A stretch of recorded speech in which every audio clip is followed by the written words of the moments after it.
Hi, everybody. It's Johnny here. I want to go over a couple of things with regards to health and safety. It's really important right now to talk about health and safety, especially with what's going on. And I want to review with you how the steps that we take and how we prevent transmission of infectious diseases and the training that's involved. There's been a lot of controversy because of the fact that a lot of businesses are open and a lot of businesses aren't open, and there's a lot of politics and stuff involved with that. But I want to go over this information with you so you can make up your own decision, just to kind of go over what we do to protect our customers and the public. We all here have training in infectious prevention and control, sterilization. I'm going to go over with you a little bit of the products and the equipment that we use to do that. It's very similar to what you experience when you go to the hospital or a dental office. We follow the same health guidelines. It is a little frustrating because public health deems us not to be adequately trained to deal with what's happening. But I want to go over this with you just so it gives a peace of mind and helps educate you a little bit what happens in the background. Also, for any other providers out there, it helps kind of give them steps to follow so that they are properly following the IPAC prevention and control rules and stuff as well. So I'm going to start off with everything that a client goes through, everything from getting the forms to be screened, how our building and rooms are laid out, the materials and stuff that they're covered with, our autoclave and things like that. So I'm going to start off with the forms that we do go over that we send off to screen each one of our clients. All right, here's a walk up to our facility. I want to give you the point of view of a client coming for their appointment. There is a sign on the door indicating that you can't just come in. You can either knock or you can make an appointment to come in so that we're not over capacity. These are the forms that we have our clients fill out, showing booking in their treatments, cancellation, and then it also goes over our health and safety protocols with COVID, and then we also screen them. So if there is an issue, they email us or text us and let us know to reschedule if there is any health issues. So as we walk into the facility, we're going to see that each spot is marked out 6 feet apart. There's parts on the floor so that everyone knows where to stand. Also, seating has also been measured out 6 feet apart. So if you sit in any of the chairs, you're distanced out between each person. The desk does have plexiglass on it, and each person is collected by a service provider and cashed out by a service provider, the same one. Each room is its own room in the spa area, and you can see there's a number of windows for ventilation. There is also purifiers for ventilation, and the doors also close, so you're in your own environment with the personal care provider. Each room is a little different. Some rooms don't have sheets and things like that because we're not doing massages in them. Those rooms that do have those we do laundry every single time someone comes in, or we can have a wipeable surface for the cavity spray and cavity wipes. Now to go over, these are just some of the forms that we have, certificates from public health, to show that we are well trained in their IPAC course, their infectious prevention and control course. And there's quite a few of them. Some of them contain a COVID. Some of them are just regular ones for sterilization. So you can see there's quite a few. It does take quite a bit of time to get all of these done. These are just some of my certificates that I have in different treatments so that we're well trained. Also, here's our PPE. And you can see each cavicidal spray does kill coronaviruses, along with most other viruses, anything that is going to cause you harm. Hey everybody, I'm just going to start with showing you our clean room. In the clean room, this is where we process all of our tools. Today we're going to be using some hemostats. We're going to go through that, and then we also have some body jewelry for piercing. And then we also have, some more jewelry and stuff we use here for piercing. And then just some tools that we also use in the salon. Here's some eyelash extension tweezers. So what we do is we're going to start off, we always clean them. So we have a wash basin right here, and we're going to use that. And we're going to clean each tool and piece of jewelry.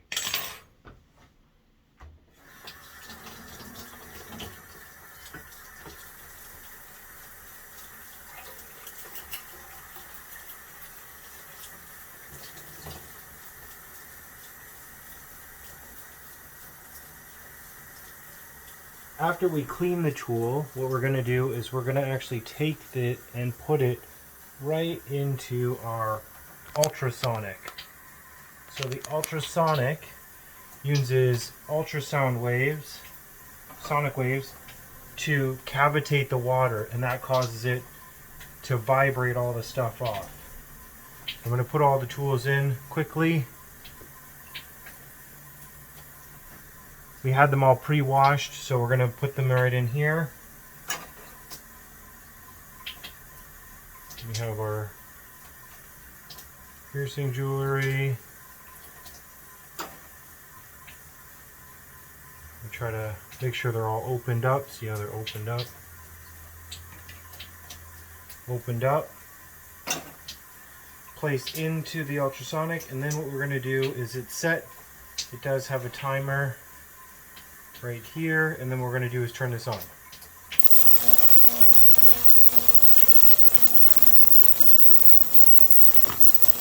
Now it is hard to see.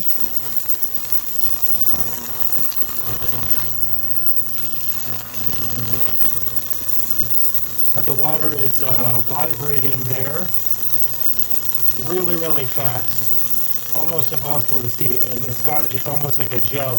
And that gel breaks off any small particulates that we can't wash off on our own. It's going to run through a cycle here. So now in our ultrasonic, what we're going to do is we have everything in a tray here. And what we do is we actually put each one of our tools in a container or in a package. And the package is a package just like this. Okay.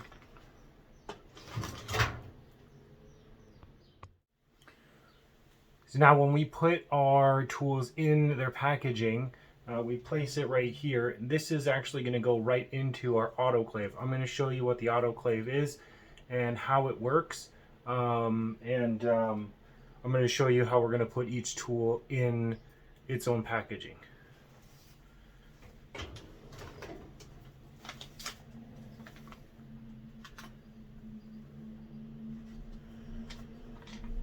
Each one of the tools is also rinsed off and cleaned after it went through the ultrasonic. So we have our tool.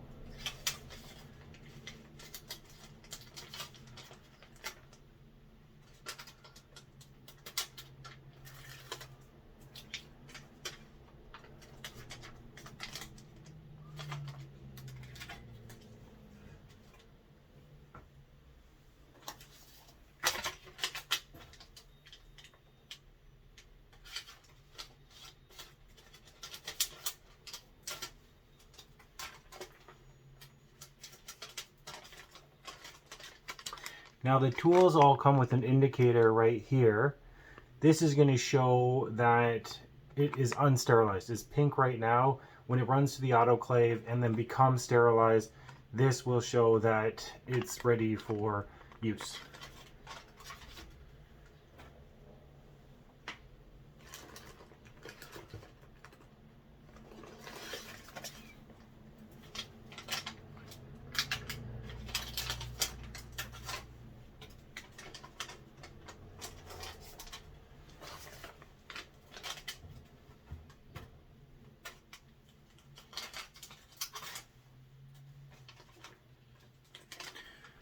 Everything goes in its own package. Even though they're jewelry, we still put them in their own package, and then here it's indicated.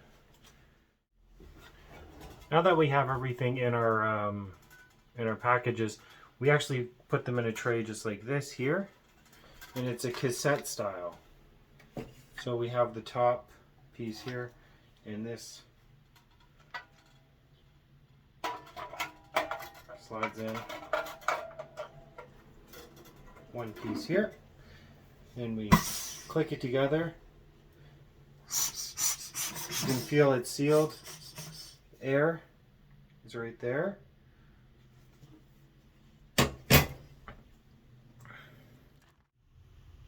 Here's our autoclave right here, and we have everything in its tools. So it does go right inside here, clicks in place, and then it has a cycle setting here. So we're going to wrap our tool.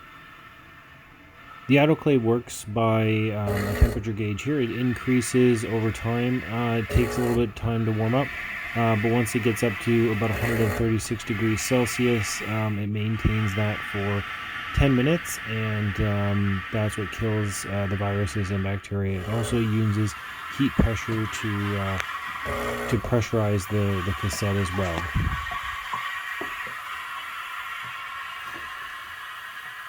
You can see it's going up right here.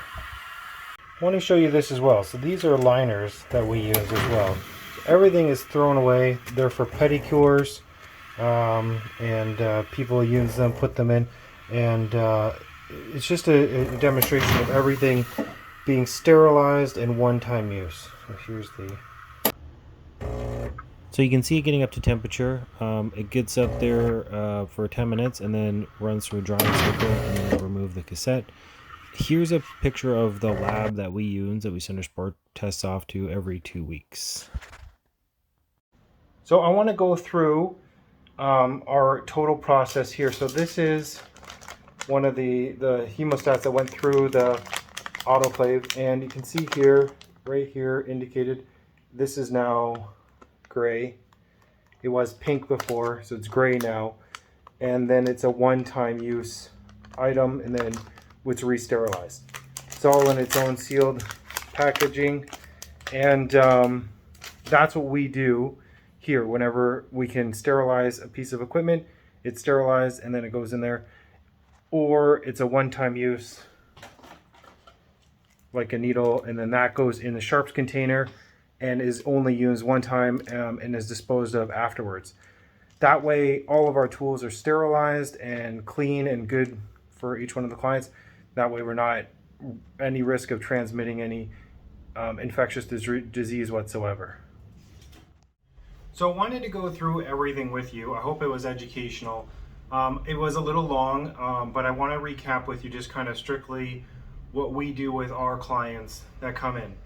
So first thing is everyone is screened.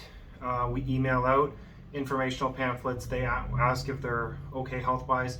There's a follow-up text or email the day before they come in. Then when they do come in, everyone is spaced out. They only have interaction with the service provider that they're dealing with one-on-one. They're cashed out by that person and or rebooked. The desk is plexiglassed.